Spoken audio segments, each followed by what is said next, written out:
리우올림픽에 출전하는 기독 선수들이 올림픽 파송 예배를 드렸습니다. 스포츠 선교사로서 올림픽을 통해 사랑과 복음을 전할 선수들의 모습 잠시 후 전합니다. 최근 지속적으로 늘어나는 층간소음 갈등이 결국 이웃 간의 살인까지 불러왔습니다. 심각한 사회 문제로 이어지는 층간소음 문제, 대안은 없는지 하나님의 법, 세상의 법에서 살펴봅니다.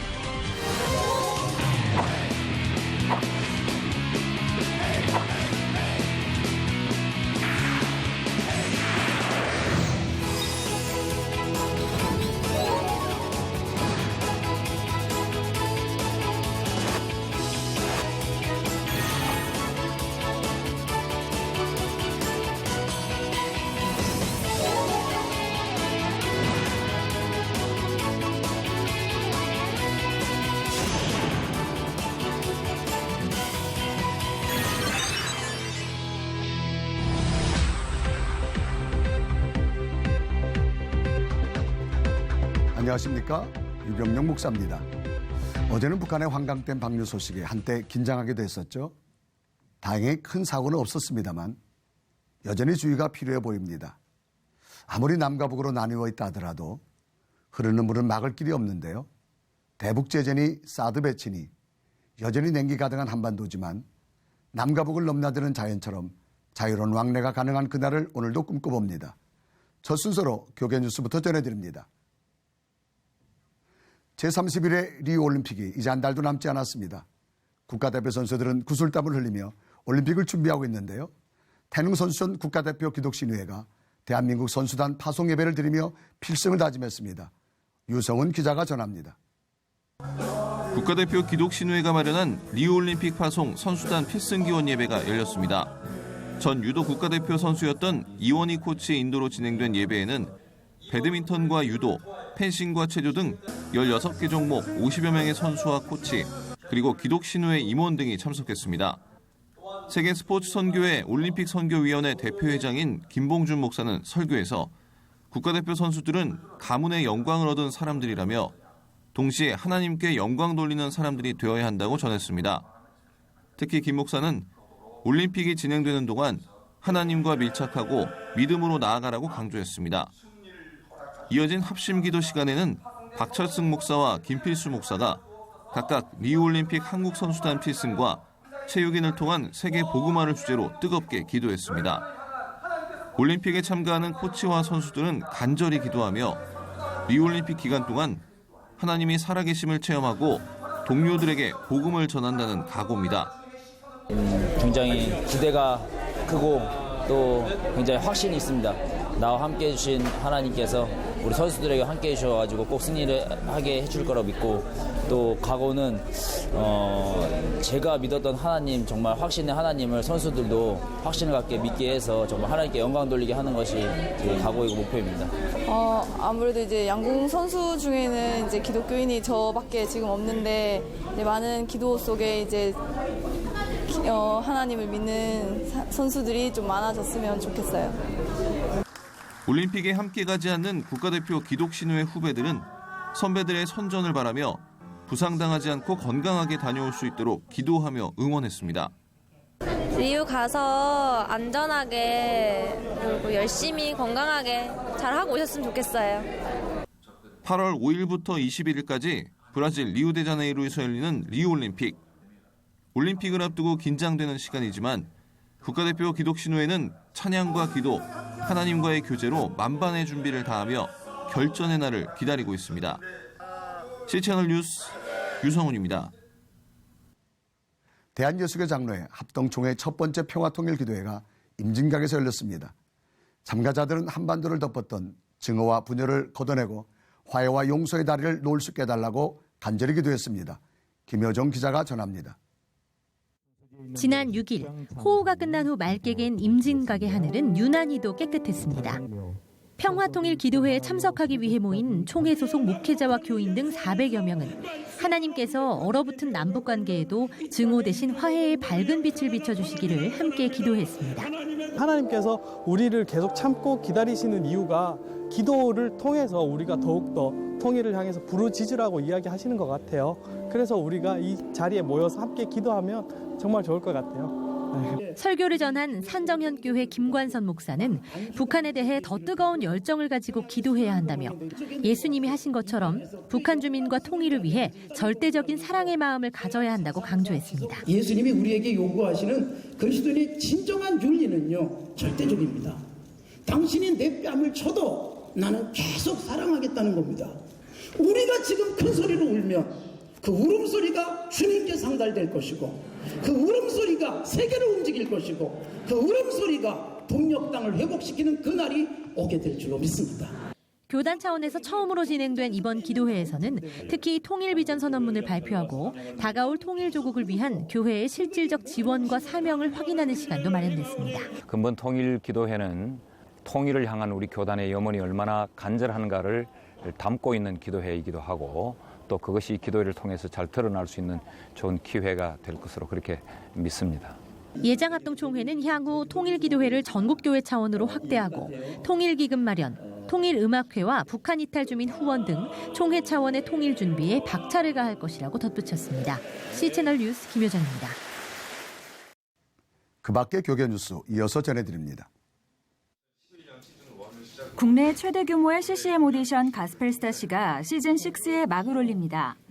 우리의 입에도 찬양이 있게 하소서라는 시편의 말씀을 주제로 지난 1일 대장정에 막을 올린 가스펠스타시 시즌6는 온라인 예선을 시작으로 멘토링 캠프를 거쳐 10월 20일 생방송 최종 본선 무대까지 총 4개월에 걸쳐 진행될 예정입니다. 특히 이번 시즌에서는 창작곡을 비롯해 기존 CCM 곡들을 편곡해 참여할 수 있도록 했으며 인기상과 은혜상 등을 신설해 보다 많은 참여를 독려할 예정입니다. C채널 방송 이재규 편성제작국장은 올해는 좀 더 문턱을 낮춰 듣는 이들에게도 친숙한 찬양으로 은혜를 나누고자 한다며 전공자뿐 아니라 비전공자들의 관심과 참여를 요청했습니다. 이번 시즌의 참가자들과 함께할 멘토 군단으로는 민호기, 이삼열, 동방현주, 유효림 외에도 섬김의 강찬 멘토가 새로 영입돼 기대를 모으고 있습니다. 최근 있었던 미국 기독교 지도자들과 트럼프의 만남 소식은 저희도 전해드린 바 있었는데요. 그 자리에 참석한 900여 명의 기독교 지도자들 가운데 실제로 트럼프 후보를 지지하는 사람은 많지 않았지만 만남 자체로서는 꽤 의미 있는 시간으로 평가되고 있습니다. 미국에서 전해온 소식입니다.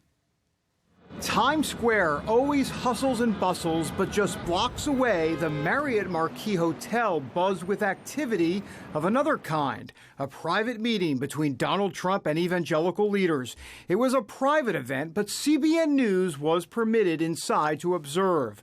From mega-church pastors to longtime stalwarts, they heard Trump speak out about defending religious liberty, including his desire to get rid of IRS restrictions that muzzle political talk from the pulpit. Trump said a repeal may be, quote, my biggest contribution to Christianity. In that room, among the 900 evangelical leaders or so, there were quite a few that were not for Trump going into the meeting. After the meeting, well, some minds are changing. The ball has moved forward a little bit, and I appreciate Mr. Trump's willingness to reach out to the evangelical community. After hearing him today, I will prayerfully consider it as a possibility in light of the alternative. That alternative is Hillary Clinton. Trump made clear his Supreme Court picks would make them proud, unlike what Clinton might bring to the table. Trump also talked about how evangelicals need to band together because their rights and values are under attack. What pleased some attendees was that Trump didn't appear to make any major mistakes or give reason for pause. I can't remember any time during the several hours this morning that his answer disappointed or there was chagrin about it. Trump's senior advisor Sarah Huckabee also attended and spoke with CBN News. He did something that most Republican nominees in the past have refused to do, and that's walk into this room and be willing to sit down, take their questions, and really interact with them in a very big way. With some evangelicals still wary, the brash outsider will need more outreach. But for now, it seems to be working. As it pertains to the evangelical vote and the candidacy of Donald J. Trump, today's meeting may very well be a tipping point. Pro-family leader Sammy Rodriguez says he knows plenty of pastors who were skeptical before the meeting, but inside something changed. After hearing his commitment his very well-defined, articulated commitment to religious liberty and life. The Supreme Court especially, I think you saw a number of the same pastors walk out going, that's what I needed to hear. And that's something the Trump campaign needed to hear after a rough few weeks of headlines. It will be important for them to build on any progress here by getting evangelicals to move beyond words and work actively for Trump among their flocks. David Brody, CBN News in New York City.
층간소음 문제로 60대 부부에게 흉기를 휘둔 것이 살인으로 이어지면서 층간소음 분쟁이 또다시 사회적 문제로 떠올랐습니다. 연간 2만 건에 달하는 층간소음 분쟁은 폭력이나 살인으로 이어지면서 문제의 심각성을 더하고 있는데요. 층간소음 분쟁, 그 대책은 없는지 하나님의 법, 세상의 법에서 알아봅니다.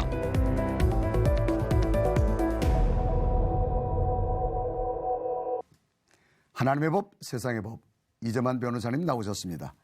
자, 변호사님 안녕하십니까? 예, 안녕하세요. 자, 이제 이웃사촌이라는 말은 참 옛날 말 같다 그런 생각이 드는데요. 예. 이 요즘 층간소음 이것 때문에 살인을 한다. 근데 실제적으로 사실 일어나지 않았습니까? 지난번에 이제 33살 된 그 김모 씨가 그 층간소음 문제로 위층에 사는 60대 노부부를 결국 흉기로 찔러서 그중에 한 명이 사망하는 사건이 발생했습니다.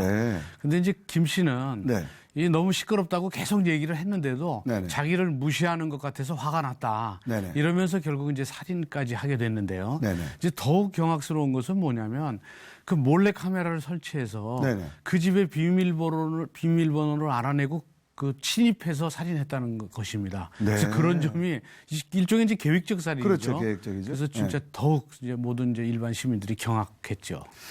자, 조사에 따르면 국민들의 한 88%가 이 층간소음 피해를 많이 입고 살아간다 그래요. 어떻습니까? 이 소음 중에서는 그 대표적 사례를 들어보면 이제 아이들이 뛰는 소리, 또 어른들의 발걸음 소리, 또 가구를 끄는 소리, 또 뭐 못을 칠 때 망치질 소리, 그다음에 이제 명절날 뭐 이제 사람들이 많이 모이니까 거기서 뭐 웃고 떠드는 소리, 그다음에 뭐 이제 뭐 어디 대학교 입학에 뭐 음대라든지 이런 데 가면 그 악기를 연습하니까 그 악기 연습 소리, 뭐 피아노 소리. 입시철 되면 더 아주 그렇죠.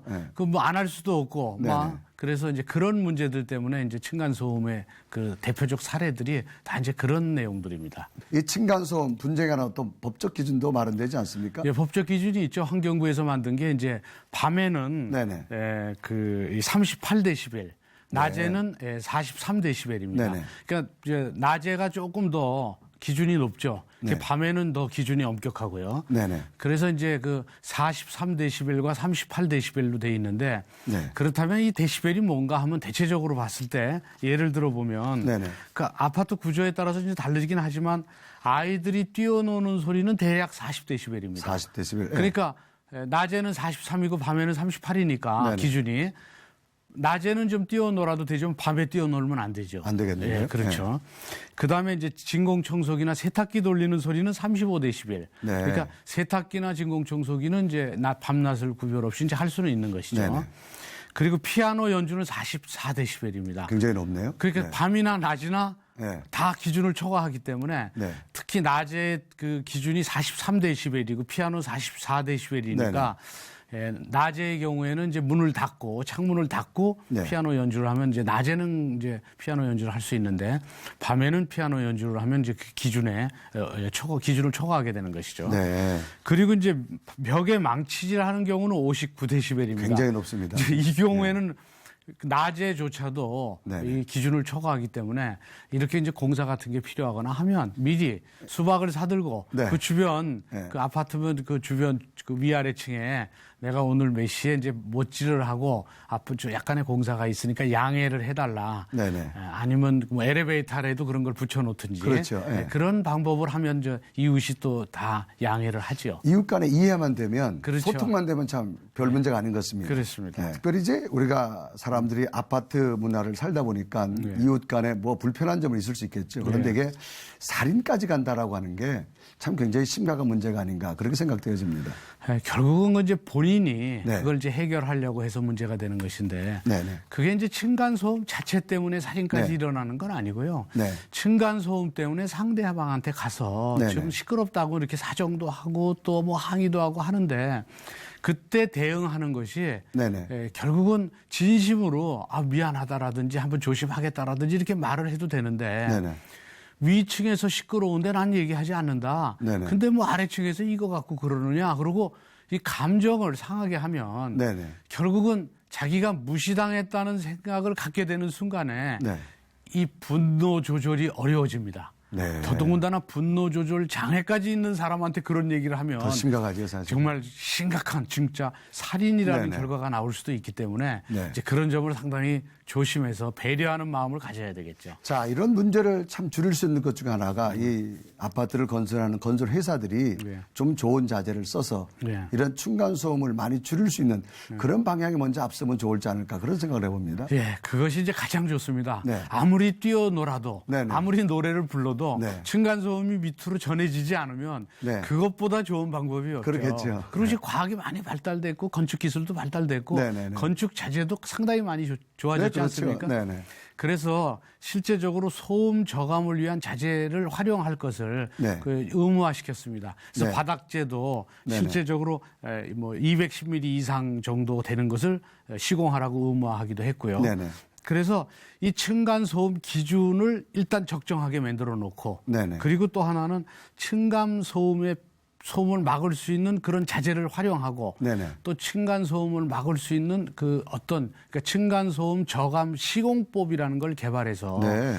정말 이 시공회사나 건설사들이 네네. 좋은 방법을 쓰면 층간소음을 막을 수가 있어요. 네, 그러겠죠. 그래서 그런 방법을 쓰면 좋고요. 네네. 이제 건물 지을 때부터 그건 미리 사전에 하는 것이고요. 네. 이제 노후된 건물은 그게 이제 지금 안 되고 있으니까 네, 그렇겠죠. 이제 그럴 네. 때는 이제 바닥에 카페트를 깔다거나 네네. 또는 슬리퍼를 신고 걸어 다닌다거나 네네. 또는 이 가구를 옮길 때 끄는 소리가 시끄러우니까 이건 서로 번쩍 들어서 네네. 조심스럽게 옮긴다거나 또는 뭐 공사를 하거나 못질을 할 때는 사전에 양해를 구한다거나 네네. 이런 방법으로 이제 결국 이 층간소음 분쟁을 미연에 방지하는 것이 좋습니다. 자, 어쨌거나 이런 사건이 계속되면 뭐 서로에게 좋을 것은 참 없을 겁니다. 아마 갈등이 오래되지 않도록 초반부터 서로 잘 와해하는 게 좋지 않을까 생각됩니다. 그래서 얼마 전에 이제 응답하라 1988이라는 네네네. 드라마 있었지 않습니까? 네네. 그 이웃 간에 서로 다 교류가 있어서 네네. 문제가 생겨도 서로 얘기해서 이제 해결이 됐었죠. 네네네. 근데 지금은 아파트나 단독주택, 연립주택, 다세대 주택 이런 이제 생활 자체가 네네. 이웃 간의 교류가 없는 그렇죠. 그런 생활이기 때문에 이웃에 대한 배려나 인내심이 예전에 비해서 상당히 약화됐다고밖에 볼 수 없어요. 네네. 그래서 지금 이 문제를 해결하는 방법은 지금 새로 짓는 건물들은 정말 그런 여러 가지 저감법, 소음 저감법을 사용하고 네. 또 좋은 자재를 사용하고 그래서 층간소음을 원천적으로 봉쇄하는 방법을 찾아야 될 것이고요. 네네네. 또 지금 어차피 지금 노후된 그런 그 아파트나 다세대 주택의 경우에 그곳에서 살고 있는 분들의 경우에는 가령 스스로 카페트를 깐다거나 슬리퍼를 신는다거나 이렇게 조심을 하시고 네네. 또 만약에 어쩔 수 없이 나는 층간소음이라면 네네. 가서 정말 수박이라도 들고 가서 그렇죠. 아이들이 오늘 와서 떠들 텐데 정말 네. 죄송하다고 이렇게 미리 사전에 양해를 구하면 네네. 그러면 떠드는 소리가 나도 양해를 구한 모습 때문에 이 네네. 분노 같은 게 안 생기거든요. 그러겠죠. 네. 그러니까 사전에 서로 이웃을 배려하는 마음도 필요하고 또 사전에 또 그런 배려하는 마음을 갖게 하는 행동도 필요하지만 또 이웃에 대해서 인내하고 또 좀 용서하고 하는 그런 마음도 필요해서 그런 넓은 마음을 갖는 것이 정말 무엇보다도 중요하다고 보는 것이죠. 네, 변호사님 말씀 참 공감합니다. 자, 변호사님 말씀 오늘 여기까지 듣겠습니다. 감사합니다. 네, 감사합니다.